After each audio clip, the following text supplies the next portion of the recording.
अस्सलाम वालेकुम दोस्तों, तुसी ਵੇਖ ਰਹੇ ਹੋ ਪਿਆਰਾ ਦੇਸ਼ ਪੰਜਾਬ ਟੀਵੀ ਤੇ ਮੈਂ ਤੁਹਾਡਾ ਮੇਜ਼ਬਾਨ ਕੈਮਰਾਮੈਨ ਸਮੀਉਲਾ। ਦੋਸਤੋ ਸਭ ਤੋਂ ਪਹਿਲਾਂ ਆਪਣੇ ਚੈਨਲ ਨੂੰ ਸਬਸਕ੍ਰਾਈਬ ਕਰੋ और नाल ही बैल आइकन के बटन करो प्रेस ताकि साड़ी लेटेस्ट वीडियो के नोटिफिकेशन थोड़े दोस्तों पर तक पहुँचे। दोस्तों अज थोड़े वास्ते एक वैट की वीडियो लैके हाजिर हुए हैं।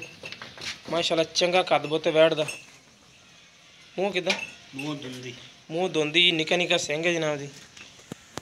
कुर्बानी वास्ते भी माशाल्लाह जानवर अच्छा है। अगर किसी ने घर पालना हो तो भी माशाल्लाह जानवर अच्छा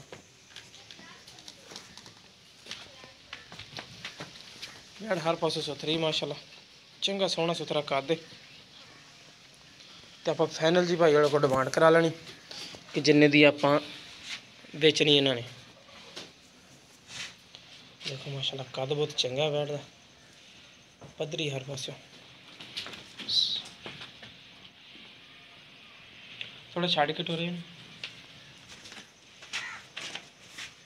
वजूद माशाल्लाह चंगा सोहना बैठ का।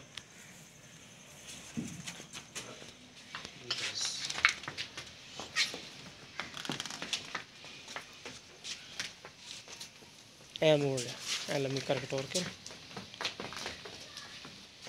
चल आके उत्थे बन दे।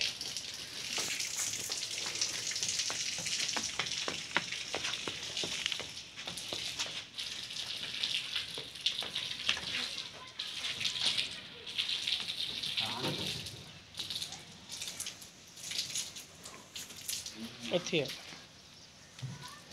अस्सलाम वालेकुम की ना अपना मोहम्मद शहबाज शहबाज वैड़ मूँह किवें है धुंदी है जी धुंदी है नवी नुवी तो नहीं हुई नहीं कोई नहीं अंडर है हाँ जी यानी कि कुर्बानी वास्ते बेहतरीन है। कुर्बानी वास्ते तो इनकी प्यार बत वाली कीमत की करते पे इंदा 2 घट 80 मांग 2 घट 80 हाँ जी 2 घट 80 ज़्यादा नहीं कोई थोड़ी होर प्यार बत कर ला 75 दी वैड़ 75 दी हाँ जी पैनल कहते भाई प्यार बत हो जाएगी माड़ी मोटी हो जाएगी। ठीक हो गया लो जी 75,000 रुपया कीमत इनकी प्यार बत माशाल्लाह इहदे विचों करवा लवांगे। बैठ थान बड़ा सुथरा बैठ लग्या जी माशाल्लाह। तो इंशाल्लाह जिस मेरे वीर नूं पसंद आए साडे नाल रब्ता कर सकदा। साडा रब्ता नंबर 0345 26 51 199। साडा व्हाट्सएप नंबर भी ईमो नंबर भी मिलांगे इंशाल्लाह इस तरह एक नवी वीडियो नाल। अल्लाह ने